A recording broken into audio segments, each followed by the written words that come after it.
On start.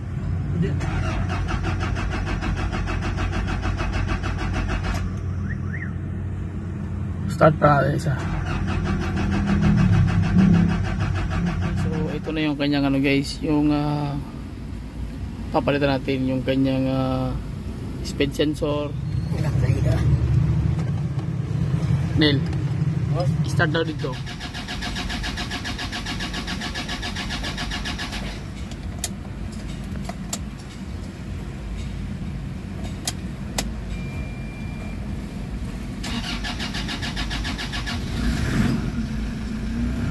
Nagpahinto naman tayo na Toyota Fortuner. So ang problema nito guys, ayaw na mag-start. So hinila na ito kahapon. So samahan nyo ko sa basic pointers kung anong ano yung magagawa natin na paraan para makuha nyo kung ano yung dahilan at kung paano natin mapapa-start ulit. So tara, let's start, let's do it. Pasok natin guys, pantalin natin. Tingnan natin kung ano yung kalalabasan ko to. Start.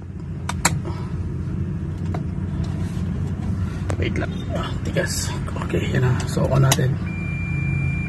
On start.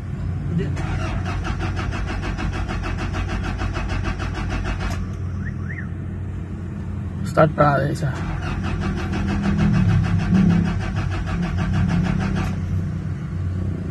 Wala. Last. Wala talaga. So ayaw mag-start. Okay, ang nangyari pala dito, ang history sabi ng may-ari, tawag dyan yung fuel daw, pa-empty na. So ang nangyari nito, nag-airlock ang duda ko nito, may bubbles. So pero bago natin gawin yun guys, kasi minsan kasi ang unit kasi nagtitipid minsan sa fuel.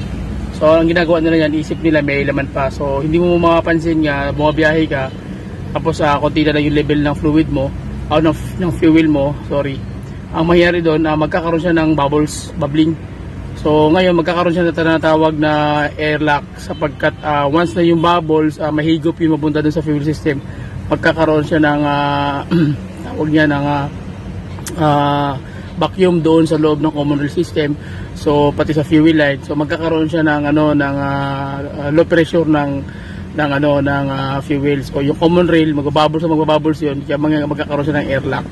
So yun po yung pahapyaw na paliwanag doon. Kaya para sa akin, kayong mga unit owner, ingatan nyo, kailangan na may laman po talaga yung minimum ng mga kalahati. Ito natubilan to na ginalagyan ng fuel, alanganin na pa-empty na siya. So hindi na alam kung ano naging history, bakit tawag dyan bigla na lang gano'n na namatay daw bigla. So ibig sabihin meron na marami ng hangin yung loob ng kanyang fuel system. Okay, so gawin natin mag-undergo tayo ng engine scan. So ayan yung engine scan natin guys. I-set up ko muna para engine scanner natin na Ansel brand na X700. Okay, set up ko muna guys, balik ako. So nauna natin yung ating engine scanner na Ansel X700. So sa magtatanong sa akin, yung port ng DLC ng Toyota Fortuner, ayan po. Ayan, nasa part ng ilalim. Ayan yun. Okay, so ayan po yung kanyang port. So salpak ko natin guys. Salpak natin para makita nyo kung paano siya tirahin step by step. Basic pointers tutorial pa rin. At least alam nyo yung setup. Mag-isa na kasi tayo lagi guys, nag-vlog ako lang mag-isa, nagtitira ng unit yung mga dadurman tayo. Pero pagdating sa electronics, paano siya, ibang usapin. Okay, so ginawa ko, nilagyan ko na rin ng konting fuel para tumaas na yung level ng fuel guys. So undergo natin ang engine scan.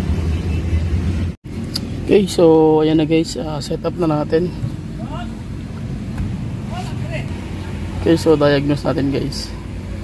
Ayan, para makita nyo yung paano siya gagawin. Okay, so tayo, Asia yan, dahil Toyota Fortuner to. So Toyota. Okay, so vehicle auto scan. Naka-auto scanning na siya guys. Tapos makita nyo yung basic pointers kung paano siya titirahin. Yun yung mahalagang doon, tira doon. Buktan na ko, ready pa. Okay, so scanning the vehicle, please wait. Reading niya pa.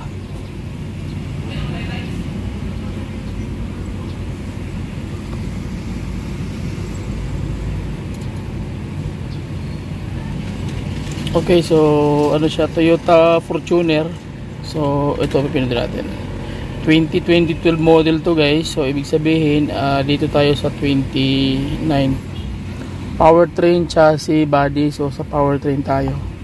Sa engine tayo or sa ano, dito tayo sa ECT, sa engine. Ayan, so lumabas na siya. Kita nyo, this is your control fuel injection, ignition timing, na control idling speed, sa diagnose function and backup function, extraordinary circumstances, etc. So next.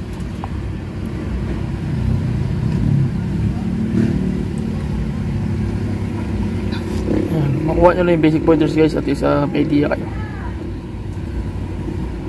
And then trouble codes. Okay, so ito na yung kanyang ano guys, yung papalitan natin yung kanyang speed sensor. Ayan, vehicle speed sensor. Tapos yung kanyang secondary air injection system, switching valve circuit open, yung kanyang rough idling, and then yung kanyang startability malfunction. So ang gagawin natin ito guys, i-clear lang natin ito lahat. Tapos ang gagawin natin yung tawag niyan, yung fuel ng system ng kanyang diesel. Check natin yung makina para makita natin kung ano yung kalalabasan dun sa kanyang bubbling. Okay, so ito kasi itong mga sakit na to, matatagal na mga sakit ito. Ngayon lang siya na reading kasi nga ngayon lang ito na engine scan daw, sabi ng may-ari. Okay, so itong mga code na to, i-delete natin yan. Tapos check natin yung makina after natin pag-delete. So i-clear natin guys. Do you want to erase all the trouble codes? Yes. Okay, so okay, erase trouble codes successfully. And then reading trouble codes, no trouble codes present. Okay, so yun na yung ano niya, yun na yung tawag niya ng problema. Okay, so sige, tara, let's go. Check natin yung ano guys, yung makina.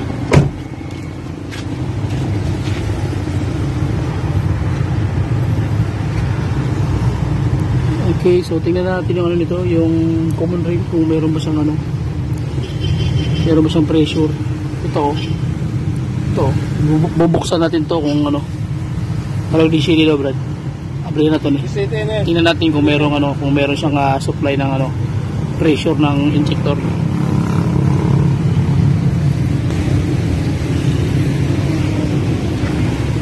Leaking na pala yung ano nito yung turbo, leaking na yung turbo. Daming leaking guys. Okay.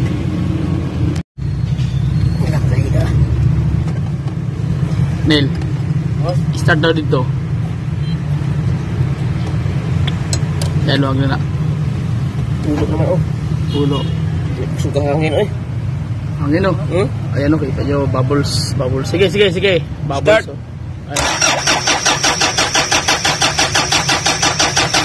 Op. So ibig sabihin walang walang ang lakas ng hangin Bubbles talaga kita nyo. Ayan So may problema guys, yung bubbles. Confirm yung problema guys, may lang to, mechanical, walang supply ng fuel, naubusan, nagkaroon ng vacuum sa loob dahil walang fuel na nahigop na mula mismo sa fuel tank papunta sa fuel line, papunta sa fuel pump, and then papunta naman doon supplies papunta sa kanyang common rail. Kaya nangyari, nagkaroon ng vacuum, nagkaroon ng air lock. So hindi rin maganda ng makina. So anong gagawin natin? So kailangan natin i-bleeding yung kanyang fuel system para magkaroon ng supply papunta sa common rail at ng commander na yung makina. Okay? Gawin natin guys, pakita ko sa inyo yung problema dahil nagbubbles yung ano natin, yung kanyang tawag yan, yung supply mismo ng common rail. So ibig sabihin yun dito, dahil nag-empty siya, marami na siyang laman na hangin dito. So at tawag niyan nagkakaroon siya ng air lock. Okay, so yung air lock na yun ang bibigay ng hindi magpapaandar sa makina dahil nga kulang, nagkaroon siya ng lack supply of fuel. Yun ang problema guys. So gawin natin, buksan ko to, tingnan nyo na ito mag-empty yan siya. So tara. Okay, so ayan guys. So ayan So pag binamba mo yan, kailangan meron siyang fluid lumalabas. Kaya na walang walang fluid lumabas mahina. So lalagyan natin ng laman yan.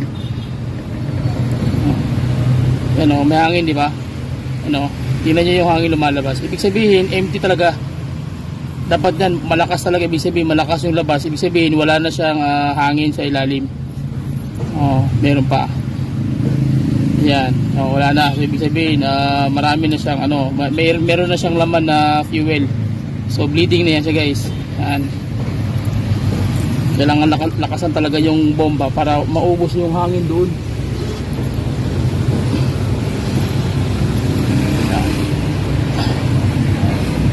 Yan, okay. So i-break na natin. Yan. Okay. So ilock natin, guys. Tapos ngayon titingnan natin yung common rail na naman. Pag halimbawa ano na siya, check natin yung common rail kung meron bang lalabas doon na fuel. Luluwagan natin ulit yun. Okay. Sana ba tayo ng saktong position. Okay.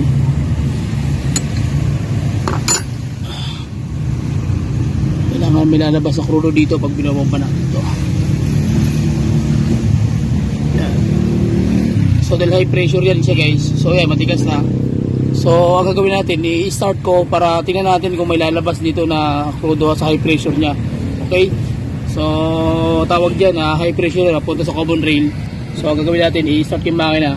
Tingnan nyo kung may under na tubig na dyan, fuel. Okay.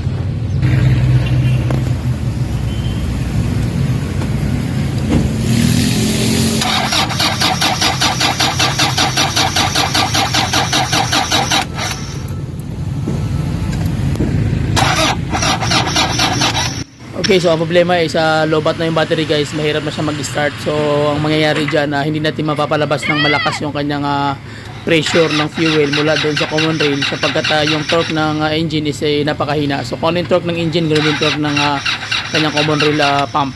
Okay, so kailangan natin ng battery na malakas para lumabas mismo yung kanyang natawag na fuel pressure. Pero kahit paano, guys, makikita nyo merong tulo na lumalabas. Ibig sabihin kahit paano meron ng supply yung kanyang common rail pressure. Okay, so gawin natin, supply natin ng malakas na battery, and then okay na yan. Okay, so nakita nyo, guys, merong dumaan na may malakas na pressure na dito sa tawag niyan sa common rail.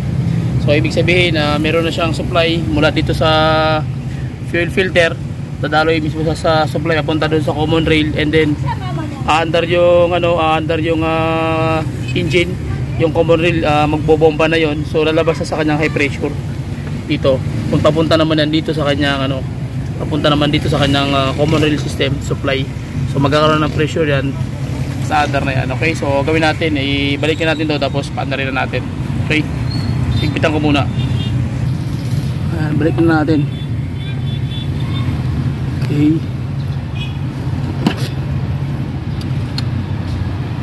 lock natin, guys.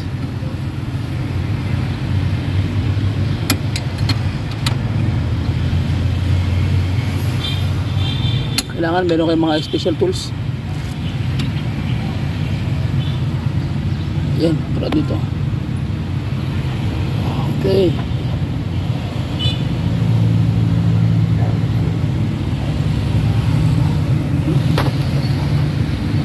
Okay. Yan.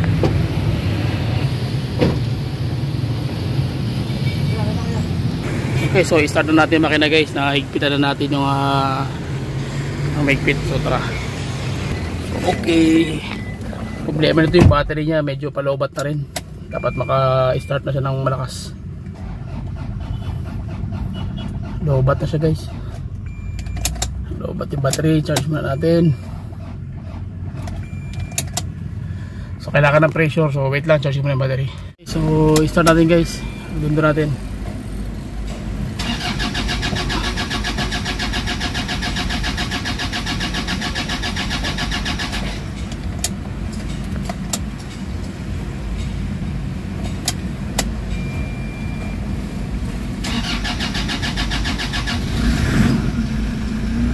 Yun.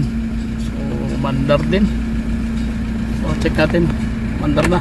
Kwarta na. Boss lot, tapunta. Tama na mula ng mayari. Butas na naman yung bulsa na may-ari ito guys. Ayan na. Paka na siya. So okay na. Porta na. So nag-series tayo para surbol talaga. Guys, nakuha niyo yung basic pointers guys kung paano tirahin.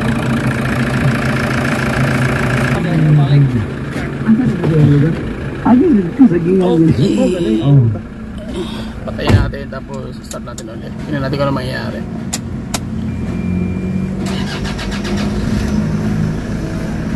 Medyo may hangin pa rin konti, pero sa katagalang andar-andar mawawala na yan.